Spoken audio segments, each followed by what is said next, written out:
पुत्र कर्ण वर्सेस अर्जुन। आज इस एपिसोड में मैं आप लोगों को कर्ण वर्सेस अर्जुन की पूरी प्रतिकाष्ठा करके बताने वाला हूँ। आप लोगों को बताने वाला हूँ कि कौन था सर्वश्रेष्ठ धनुर्धर, कर्ण या फिर अर्जुन।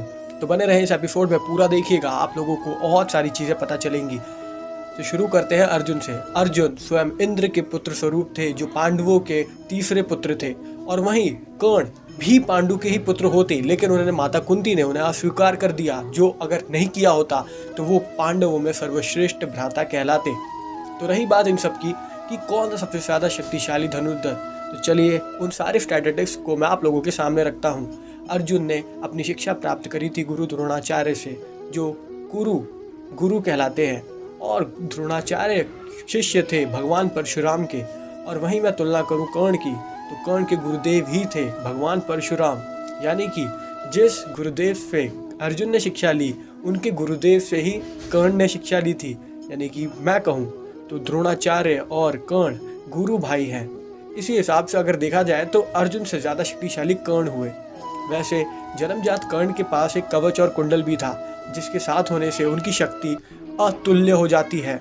अर्जुन के पास कोई कवच और कुंडल नहीं होता, लेकिन उनकी शिक्षा इतनी प्रबल होती है कि वो जब द्वंद्व करते हैं तो आगे आप सामने वाला हर एक महारथी भी उनके सामने फीका लगाई देने लगता है।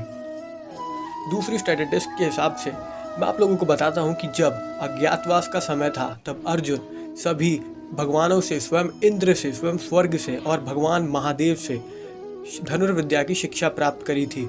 इंद्र से उन्होंने उनके सारे अस्त्र प्राप्त करे थे, और अन्य देवताओं से भी उन्होंने अस्त्र की प्राप्ति करी।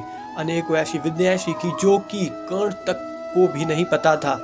मैं कह सकता हूं कि महादेव से उन्होंने पाशुपदास्त्र भी प्राप्त किया, जो कर्ण के पास था, मगर वो केवल एक बार इस्तेमाल कर सकते थे। और अर्जुन के पास पाशुपदास्त्र सर्वस्व, जितनी बार वो चाहे उतनी बार उपयोग कर सकते थे। वही बात रही कवच और कुंडलों की, तो कर्ण अपने कवच और कुंडलों के साथ अभिज्ञ है। अगर वो कवच और कुंडल युद्ध में होता तो बताए हुए धर्म अनुसार उनको कोई नहीं हरा सकता था। यहाँ तक कि भगवान श्री कृष्ण भी का सुदर्शन चक्र ही उसे भेज सकता था, और कुछ नहीं। तो ये थी कर्ण वर्सेस अर्जुन की दूसरी प्रतिकाष्ठा। तीसरी प्रतिकाष्ठा, युद्ध हो रहा था, तो उसी के बीच इंद्रदेव ने कर्ण से उनका कवच और कुंडल मांग लिया, लेकिन दानवीर होने के प्रतिस्वरूप उन्होंने, इंद्र को ये बात पता होते भी, उन्होंने अपना कवच और कुंडल उन्हें दान कर दिया। और उनसे उनको मिली एक ऐसी शक्ति जिससे वो अर्जुन को मारना चाहते थे, मगर युद्ध में उन्होंने वो शक्ति घटोत्कच पे प्रहार कर दिया और उन पे वो शक्ति खत्म हो गई। और वही बात करूं अर्जुन की, तो अर्जुन ने उन्हें उस समय कर्ण को मारा जिस समय वो अपने रथ का पहिया संभाल रहे थे, जो धर्म अनुसार नहीं था सही। मगर इस युद्ध में धर्म अनुसार कुछ नहीं हुआ, क्योंकि सब धर्म की ही प्राप्ति के लिए कर रहे थे युद्ध। और जहाँ महाशक्तिशाली और स्वयं भगवान ईश्वर कृष्ण हो, वहाँ धर्म की प्रतिकाष्ठा अवश्य होगी, और कुछ ना कुछ तो होगा उसमें, जो चीज़ हम तक भी अनभिज्ञ है। अगर मैं बात करूँ आगे की, तो ये तीन स्केनारियो के हिसाब से मैं आप लोगों को कह सकता हूँ कि अर्जुन सर्वशक्तिशाली थे, मगर कर्ण से ज़्यादा नहीं, क्योंकि कर्ण एक दानवीर पात्र थे, और धर्म के अनुसार दानवीरता सर्व ऊंचा धर्म कहलाया गया है। उन्होंने सब कुछ पता होते हुए भी इंद्रदेव को दान में अपना कवच और कुंडल दे दिया, और सबसे बड़े भी कर्ण ही थे।